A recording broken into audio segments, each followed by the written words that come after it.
What's up, everybody? This is Gary Owen. Get some. Big sports fan too, man. I like sports. I tell you what, though, white guys are making a little comeback in basketball right now. Shit. As soon as a white guy gets a shoe, then I know we're all the way back. We get one fucking shoe, man. Fuck. I can't wait. At this point, white people, shit, we'll take Pony or Puma. Fuck Nike and Adidas. Basketball ain't even black and white sport anymore. Hell, the number one pick like a couple years ago was a Chinese dude, Yao Ming.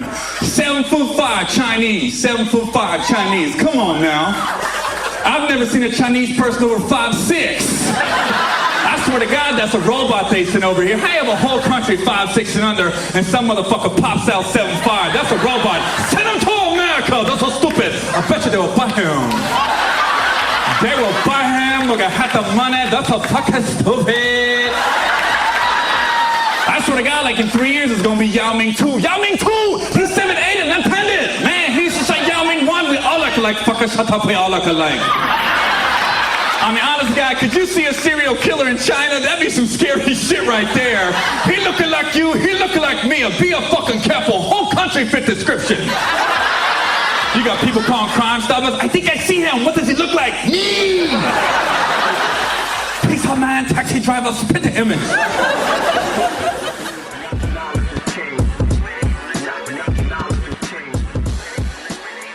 Hey, what's up, everybody? This is Gary Owen with the Get Some podcast. You can listen to this on iTunes. Just search Gary Owen, hashtag Get Some, search United We Cast. Or you can watch it on YouTube, youtube.com/GaryOwenCom. I tried to get Gary Owen when I got my YouTube page, but somebody had it, and the dude is not coming up off of it. It's kind of like when I got all my social media names, like my Instagram and my Twitter and my Snapchat. They're all Gary Owen Comedy because Gary Owen was taken. And it not piss you off, but you're like, dude, when I first got on social media, whoever the Gary Owen was that got my name just wouldn't give it up. And then he doesn't even use it. I'm like, why wouldn't you give it to me if you ain't going to use it? All right. So here's my schedule. I want to get right into my schedule because I got a busy schedule, especially in June. I'm in the Bay Area, Pleasanton, California, at a place called Tommy T's, June 7th through the 10th. And then I'm in Denver, Colorado, at the Denver Improv, June 15th to the 17th. Then hold on, back to the big cities. I'm in Killeen, Texas, June 21st at the Killeen Arts Activity Center. Slow down, Gary. I know that's what you're saying. Slow down, Killeen. And then I'm in Little Rock, Arkansas, June 24th and 25th at the Comedy Lounge. Yeah, big shit. Big shit, baby. Killeen and Little Rock to close June out. I don't think you know who you're messing with. Then I'm actually taking the last week of June off. I'm just taking the weekend off. I just said I'll take one weekend this summer and I'll figure out what I'm going to do with the fam. But I need it one weekend off. We'll probably just drive to Gatlinburg. Last thing I want to do is get on a freaking plane after I fly every week. So I already told my wife and stuff. I said, let's just go to Gatlinburg, get one of them big ass cabins in the woods. And then, as my dad would say, I step on the back porch and it looks like I'm looking at the face of God. And my dad retires this week. 32 years he's been driving a FedEx truck. Not my stepdad. That dude ain't seen a job in 42 years. But my real dad, it took him like up to his late 20s to get his shit together. But then when he got it together, he got it together. He's been a FedEx driver. 32 years he's been driving. He got hired in 1986. And I guess how they do it at FedEx Swim is I guess your last day you just clock in and they all give you a round of applause and that's it. You get that last day free. That's big, FedEx. Way to give him that last day. Full pay.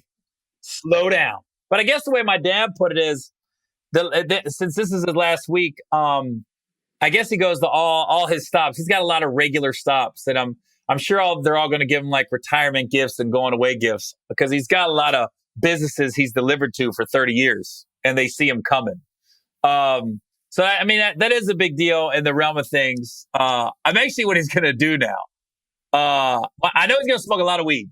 That's one thing I know about my dad. He's going to smoke a lot of weed. He might turn into the dude from The Big Lebowski. That's how I see my dad. What's up, Gary? Just hanging out, not doing nothing. So I'm taking him out to dinner tonight for like a little retirement gift. And I asked him, where you want to go? He said, you tell me. I said, nah, man, your retirement. You pick the place, you pick the time. So he said 6:30 at this place called Aguave and Rye. I guess it's a Mexican restaurant in Covington. But I went to their website. The tacos do look kind of bomb. So I'm actually excited about that. And it's nice to know my dad's not trying to take advantage. If I was retired on my side, I'd be like, give me a steakhouse. And then I'm getting a Wagyu 40-ouncer. It's going to be a $500 steak. But now here's the thing. You always think about what can you do for your dad if he's retired after 32 years. Initially, I thought we'll go to Reds game. I'll get a suite and I'll do like happy retirement. But this is and I've gotten the suite before. I'll get a suite later on in the year when my sisters are in town and we can all go. Every year I get one game. I pick a Reds game and I get a suite. This is what I don't like about baseball, and they should work on this. If your team sucks, and right now the Reds suck. I mean, they're in last place. They've been playing better, but they're not that great. They should dictate the suite prices according to how good the team is or to who's in town.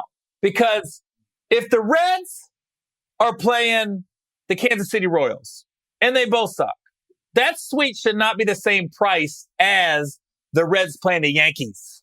That's just my opinion. There should be like a set price. And especially late in the season when the team's already mailed it in and they're sitting down the vets and they're letting rookies play, the suite should be cheaper, but that's neither here nor there. But I didn't get the suite, so we're just going to go out to eat and probably hit the casino afterwards for a couple hours. But that's a little gripe I got with baseball. If your team sucks and you got people trying to buy the suite or regular tickets, I mean, because you go to a Reds game, opening day's sold out, and then it drops off a lot. It's all about who else is in town. It's not about the Reds when they're not winning. So if the Yankees come or the Cubs come, the Cubs in baseball is like the Steelers in football. I've never seen fans travel like Steeler fans travel. They go everywhere. It got to the point where in Cincinnati, they put in the paper, please don't sell your tickets to Steeler fans because you go to the game and there'd be more terrible towels in the stands than Bengal fans. And that's when the Bengals sucked. It hasn't been like that as bad when the Bengals been decent. But when they sucked, they would say that.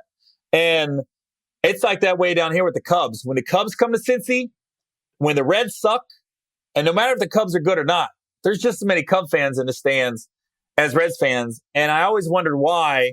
And I guess when cable got introduced in the early 80s, mid 80s, WGN was a major station. And they were airing Cubs game all the time. Even Reds games wouldn't get aired every game, but the Cubs were on all the time. So you got these kids that came up and they were watching the Cubs more than the Reds. So now those kids now are adults with their own kids and they become Cub fans. So it's crazy how in this area, the Cubs, man, that I say it's Reds then Cubs. And Yankee fans are everywhere. The Yankees are like the hip hop of baseball. Like because Jay-Z wears the Yankee hat and the uniforms are sweet. And it's a big market and they can spend money. But Yankees they always do well. And they're always going to have star players on their team. And honestly, I think this is the most I've talked baseball on my podcast in the 7 months I've been doing it. Another thing I want to talk about is I'm watching basketball, and I'm gonna get to that in a minute. The Warriors and Rockets, but I was watching the Warriors Rockets game 4, which the Rockets won, and nobody saw that coming. But Anthony Joshua was in the front row, he was courtside, and if you don't know who Anthony Joshua is, he's the heavyweight champ right now. Now, everybody wants Anthony Joshua to fight Deontay Wilder. That's really the fight everybody wants to see. That's the one I want to see also. But you got this white dude out of England, Tyson Fury, coming back right now. And when I say he's everything good for boxing, as far as promotion, he's the bad guy. He's the white guy that talks shit, which you don't see that much anymore. I mean, boxers nowadays, they don't talk as much as they used to. Mike Tyson was talking shit. Floyd Mayweather was talking shit, but he's a lighter weight. When you just talk about the heavyweights, It's been down for a while because the Klitschko brothers were very polite. Lennox Lewis was very polite. Evander Holyfield was very polite. Now you got this new influx of heavyweights coming in, and they're big heavyweights. They're not like 205 pounds or 250. Deontay Wilder's about 215, 220, but his legs are really skinny, where a lot of heavyweights got these big tree trunks. And so Deontay's weight is really up top and his arms and chest, but he's just solid. It's 215, but there's no body fat. Then you got Anthony Joshua's just big. But Anthony Joshua's polite. He's a nice guy. He doesn't talk a lot of smack. And when he does, it doesn't sound right coming out of his mouth. It sounds like he's trying to sell tickets. Now, Deontay talks a little shit, but it's fun. It's like, you don't take him serious because he always talks about, I'm fighting for my daughter who's got some kind of disease. I'm not sure what it is. And he's just a country boy from Alabama. And he's a good guy. And you can tell when somebody's got a good vibe about him. And you can tell he does. He's just a nice guy. And he talks smack, but he doesn't make it personal. Now you got this guy coming back. And if you don't know who Tyson Fury is, please look him up. Look up some of his press conferences because he's must-see TV. He's from England. He calls himself the Gypsy King. He says he's from a lineages of gypsies and kings. And he talks more shit and he means it. And he backs it up. Never been knocked down. Never been knocked out. He's undefeated. He beat Vladimir Klitschko pretty handily when he fought him. And everybody thought, oh, Vladimir Klitschko's over the hill. That's why he lost to Tyson Fury. But then Vladimir, 2 years later, fights Anthony Joshua and lost. But he knocked Anthony Joshua down hard. Anthony Joshua got up. Now he hit Tyson Fury. Tyson Fury never went down. And Tyson Fury, he's not built like a traditional boxer. He's not all ripped up and cut. He actually got a little belly on him. But the man can fight. And the thing about it, he really believes he's the baddest man on the planet. It's one thing to say it, but I heard a lot of people talking shit before Mike Tyson fights when I was growing up. And then when they got in the ring with Tyson, you could see it in their face. I will never forget Carl the Truth Williams' face when he got in the ring with Tyson. He talked all that smack, and I remember it was an HBO fight, and they showed this last shot of Carl the Truth Williams doing a little promo. You know, his little backstory, wherever he's from. He looked in the camera, and the last thing he said was, "It's my time. It's my time." Then they came into the ring, and I saw the fear in his body. And this is Tyson late 80s. This ain't after he got out of prison. That was a different Mike Tyson. That one, before the Buster Douglas fight, that dude, Carl the Truth Williams, literally, I think he pissed himself. Because when you watch those HBO and Showtime and pay-per-view, the little pre-fights, I'm talking about the shit right before the fight. You really believe that guy can beat the other guy. Every time I'd watch somebody backstory with Floyd Mayweather, I was like, oh, they got a shot. And then about the third round, I go, I shouldn't have watched that shit. That was a waste. I remember arguing with people on the internet when Tyson fought Lennox Lewis. And I was like, dude, Tyson doesn't stand a chance. I don't know if you've been watching, but he ain't the same dude. I mean, Tyson always had a chance because he had a punch. It would always be one punch. But I was like, when Tyson, in the end, when he fought guys that wasn't scared of him, it was gone. He just didn't have it anymore. So yeah, if this Tyson Fury guy, he's coming back, he's fighting in June, and he's fighting some nobody that's probably going to destroy. He's very honest though. I love hearing him get interviewed because he's so brutally honest. He goes, yeah, I need some tune-up fights, but it's coming, man. The Gypsy King is coming. And there's this other fighter named Tony Bellew out of England, who's just a nice guy. He's a heavyweight, but he really would have been a cruiserweight back. He really should be a cruiserweight because he's a very small heavyweight.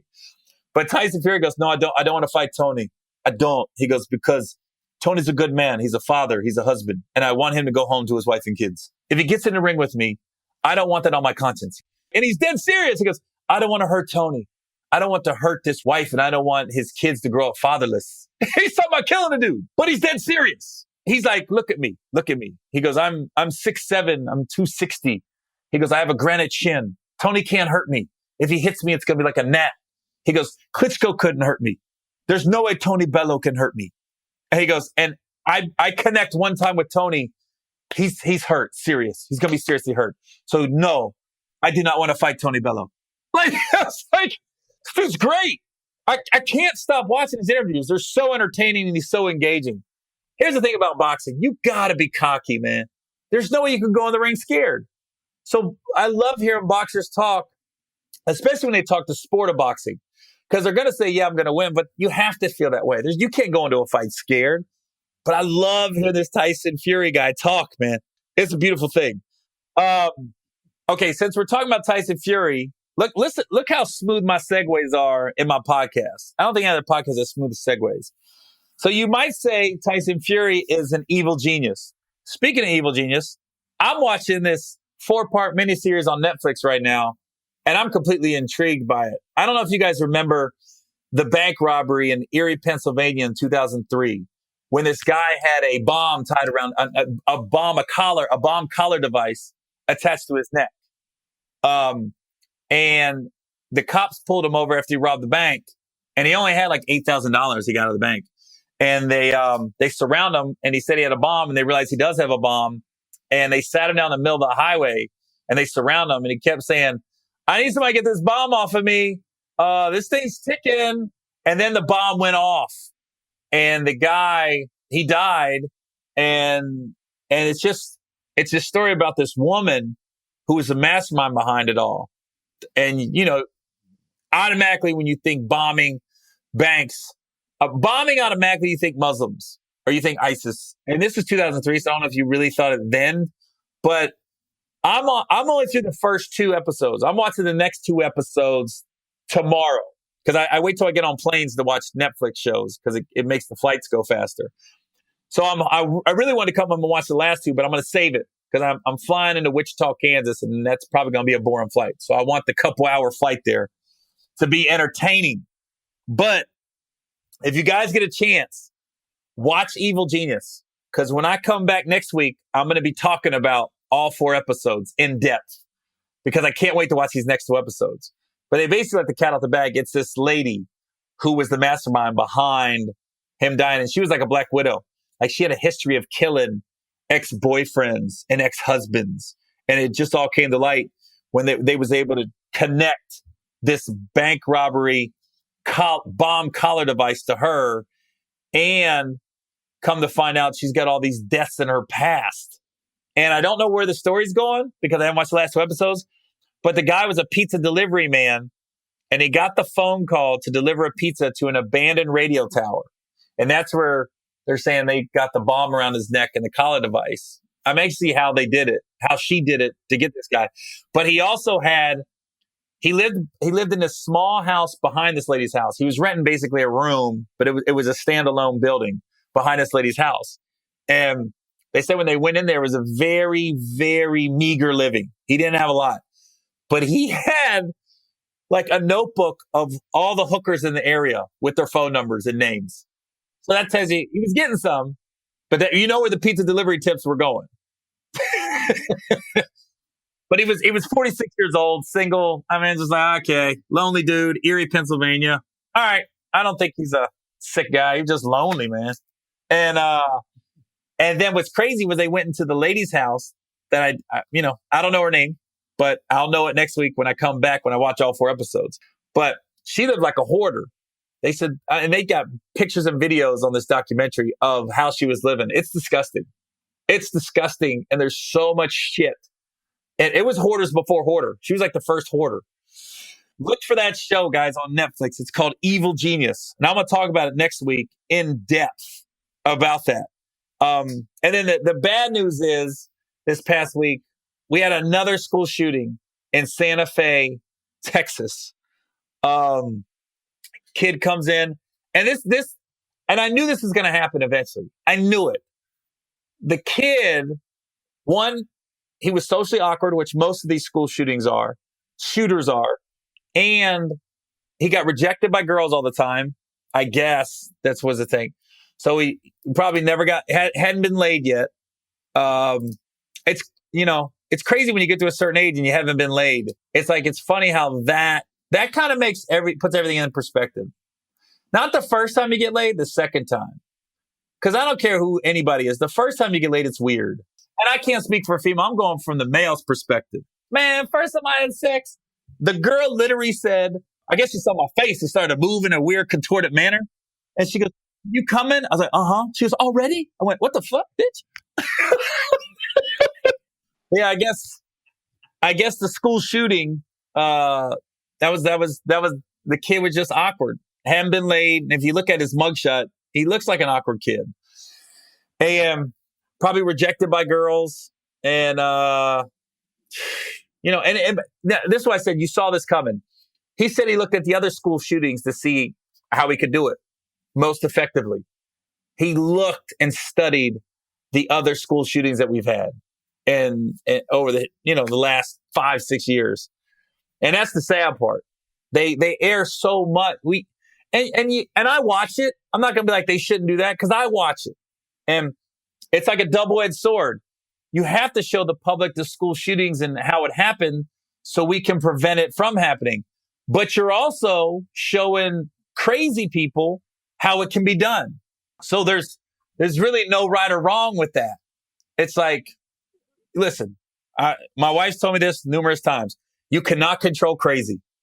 And that is what it comes down to a lot of times. We try to dissect and get in people's brain and figure out why they did this. And is it a gun control problem if it isn't? And the bottom line is you can't control crazy.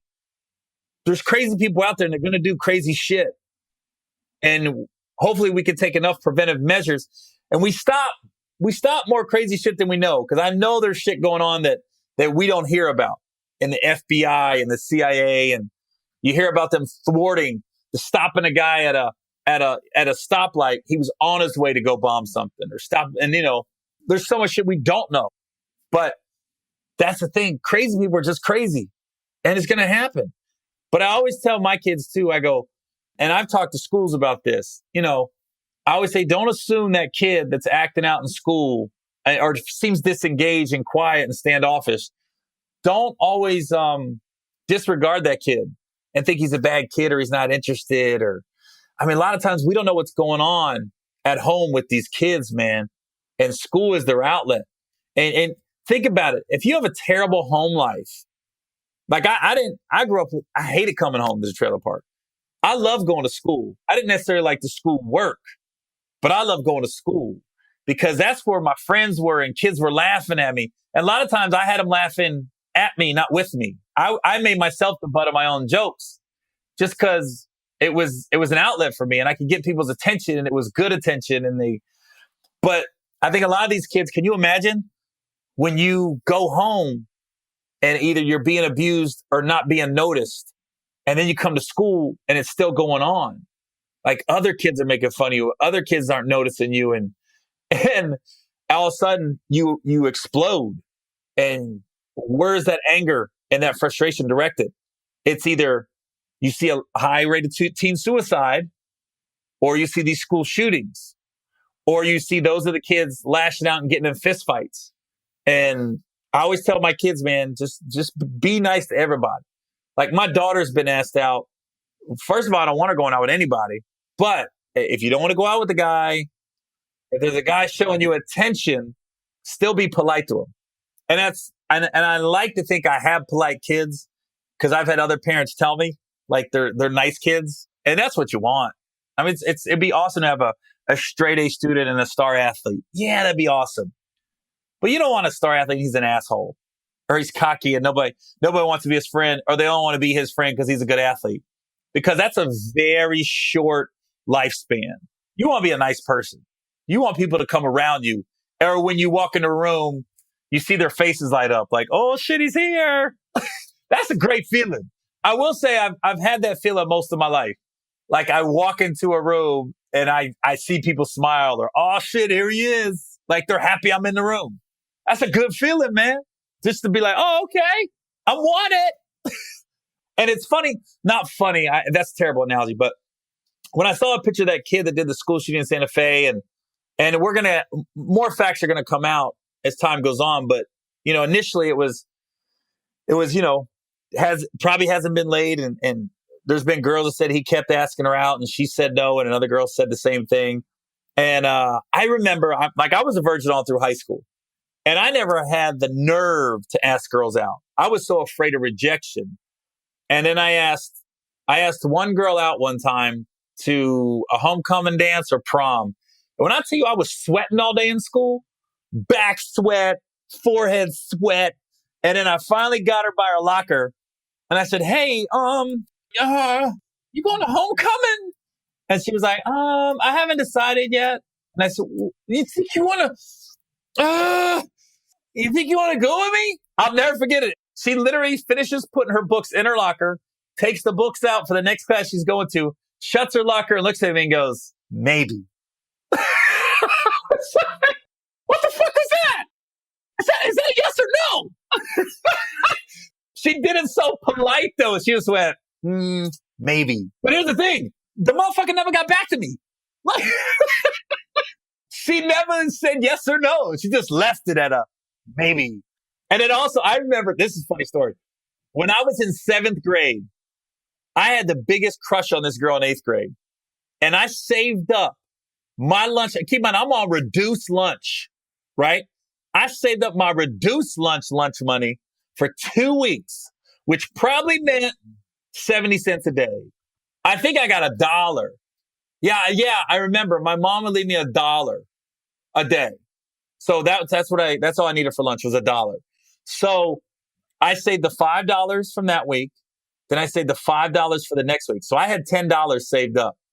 And then I was able to scrounge up change around the trailer. Like I'd go in between the couch cushions, or I go in my mom and stepdad's room and they went around and they'd always have like change on the dresser. And if they had like a bunch of quarters, a bunch of nickels, a bunch of pennies, I'd take like one of each so they wouldn't notice. But I will never forget, I had $15 saved up. And I asked this girl out in 8th grade, and I asked my buddy Mike, can I stay all night with him? Because if she said yes, then I'd already be in my small town. I'd have to take the bus home to the trailer park. And I passed her a note. And again, she said maybe. I said, God damn it. And these fucking maybes.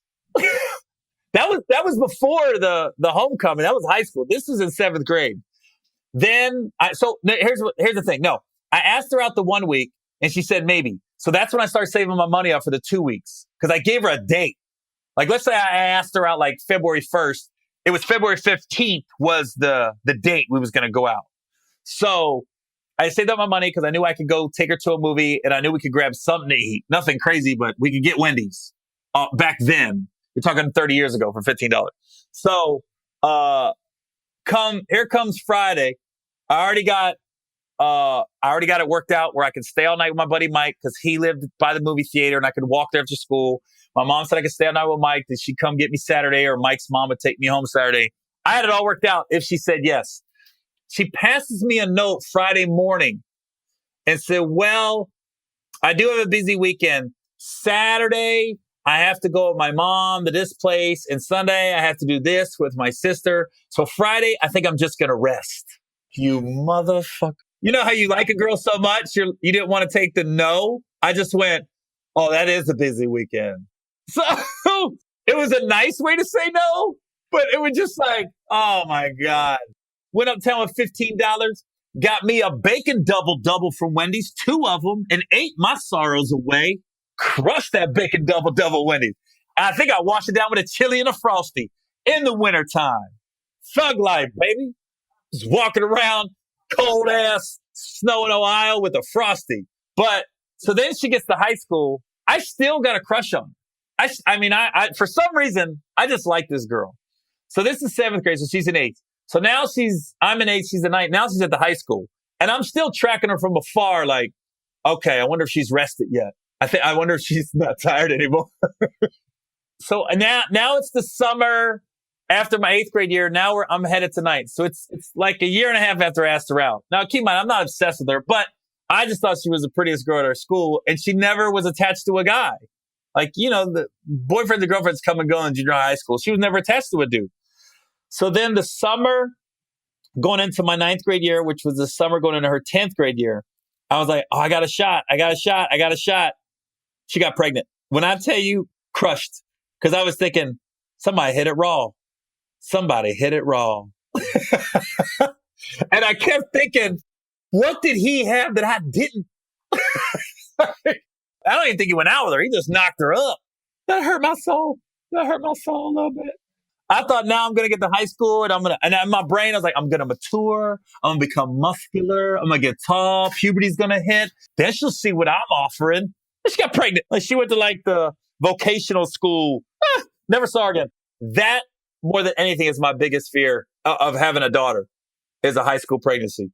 That's the biggest, man. It can't get much worse than to think your daughter and you raise her right and everything else and she gets pregnant in high school. Oh, because my daughter now just finished 10th. She's going in the 11th. So she's already passed the girl that I had a crush on. she made it. As far as that goes.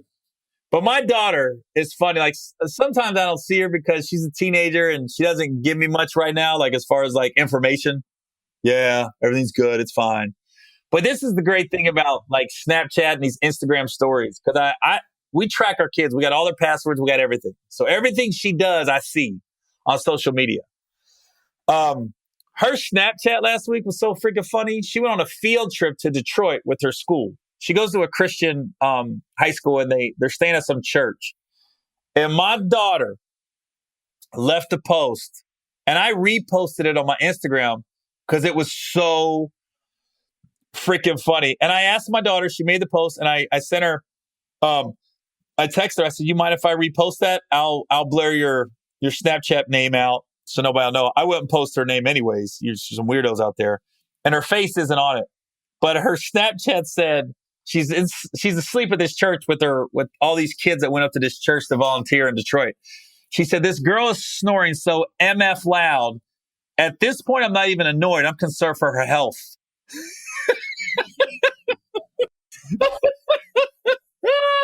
Oh my God. This girl's snoring so MF loud. At this point, I'm not even annoyed. I'm concerned for her health. It's like, oh my God. That's what DNA's real. Because that right there. And then here's the thing. So I posted, I don't say my daughter's name. I don't say her Snapchat name, nothing social media. We don't even mention who the other girl is. She doesn't take a picture of the girl. So you don't know who she's talking about. She's up there with 100 kids. So you don't know what girl she's talking about, right? This lady gets on my Instagram page and she since deleted the comment. She said, great parenting. Way to encourage your daughter to put somebody else down. And then she goes, and I don't care, but you're looking at, it could be a lawsuit, Mr. Owen, because if that girl sees that Instagram post and her celebrity father reposts it, you could have a lawsuit on your hands or something of that nature. And I was like, really? So I sent her a message on my page back, a public message, just replying to her. I said, well, first of all, I asked my daughter permission to make the post. I didn't post her social media on there. And she knows the girl. They're friends that they kid around like that. Because my daughter eventually told me who it was. So I know the girl she was talking about. She was laughing about it. I was like, but way to take a simple Instagram post and turn it into a lawsuit. I'm like, really? Then people start going in on her. They start just going in. And then she since deleted it. She deleted her comment. Because I think she just realized how stupid she sounded. Because then she tried to defend herself. Like, no, I didn't say that. I was saying other people would say that. They go, you were the only one that brought it up. Speaking of stupid, look at my sweet segues. Speaking of stupid, last week Kendrick Lamar is in concert, brings a white girl on stage to sing one of his songs, and she proceeds to say the N-word 3-4 times in a row because it's in the song. Then Kendrick goes, whoa. He stopped it. And he goes, you can't say that. And she goes, what do you mean? I'm not cool enough to say it? I'm not cool enough? No. You just can't say that word. You have to sing the song without it. And then he gives her another chance to sing it, and she almost says it again. But she looked like she was a teenager, just didn't realize what she was doing.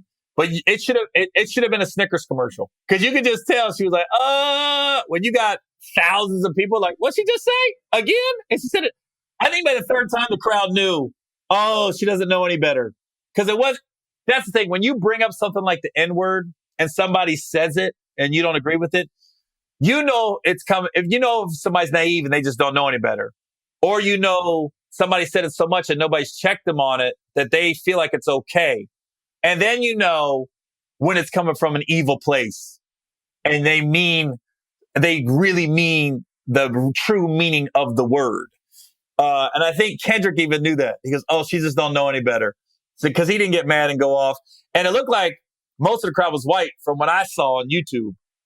So they were probably like, why is Kendrick mad? Because I've been to rap concerts. They don't edit the songs in concert when you sing it.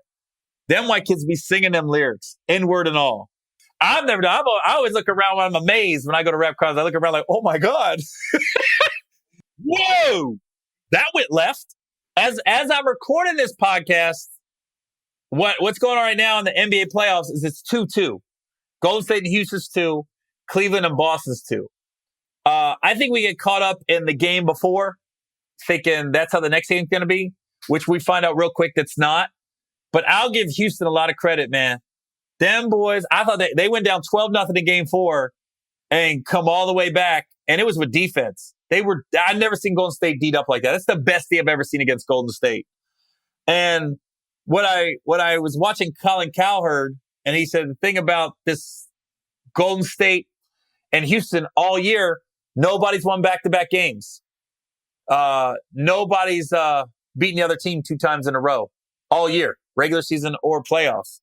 So I don't know if I'm Cleveland, and I still think Cleveland's going to come out the East. I think Boston give him a good run, but I just think LeBron is going to be LeBron. I think LeBron is not going to lose the Celtics in Game 7. He just won't allow it.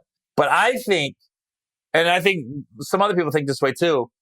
I think LeBron in his heart knows we don't stand a real good chance against Golden State. Cleveland just doesn't. And he goes, because what's going to happen is either Kevin Durant's going to get off or LeBron's going to have to guard Durant, and that's going to wear LeBron out. And you need LeBron in the fourth quarter to take over the game. Where Houston, they match up. Cleveland matches up decent against Houston. Really, LeBron's not going to he's not going to get tired D'ing anybody up on Houston like he will playing D against Golden State. And Tristan Thompson can't match up with Durant at all. And then he's too slow to go out and guard any of their guards. So it's like, but Houston, I think LeBron is watching Houston and Golden State, and it's like, oh shit, I think I really got a shot to win another title. If Houston keeps winning, I bet you LeBron got a second win. I bet you he called a masseuse. He called a nutritionist, a yoga instructor. He said, I got to be loose for this next game in Boston. He said, I got a shot here. For me, what I'd like to see is Houston versus Cleveland, and then Cleveland win it all. What I think's going to happen is Golden State versus Cleveland, and Golden State's going to win it all. But what I'd like to see is Houston and Cleveland, and then it gets interesting. Man, if Cleveland wins the title, I don't think LeBron can leave. I don't think he can. What are you going to do? Leave? You won 2. Then you got, if somehow the stars align and Cleveland beats, if it's Cleveland and Golden State again and Cleveland beats Golden State, then it's the first time since, I think, Celtics and Lakers, you had a rivalry like that. We should just look at the past 4 years and be like, damn, enjoy that shit. Now, if Cleveland beats Houston in the finals, then Houston, I think, is one of those Houston teams when it was the Lakers and Celtics, and then that one team in 86, that Houston team with Sampson and Olajuwon. Remember they beat the Lakers in 86 and nobody saw it coming? And then they took the Celtics to 6 games. And it was just like, for Boston, that's how I look at it. I think Boston and the Laker rivalry, I think deep down, Bird was always like, God, they got a little better team than us. But Bird was just able to uplift everybody's play. And he had a lot of more superstars than LeBron did. I think that year in 86, when Bird saw we're playing Houston, they were like, oh, shit. Well, I think that probably could be what LeBron's saying, like, oh, shit, I got a year off from Golden State? I got this shit. That would be the finals I want. Now, the Celtics could beat the Cavs. They could. I just think they're still a year away, maybe 2 years away from winning a title. And they haven't really messed with their star players yet. But well, it would be interesting. By the time this airs, we'll know who's in the finals. And then I'll be talking about the NBA finals next week. So, all right, y'all. Well, that's another episode of Gary Owen Get Some Podcast. Next week, make sure you watch Evil Genius, because I'm going to be talking about it on next week's podcast. So watch it. All 4 episodes on Netflix.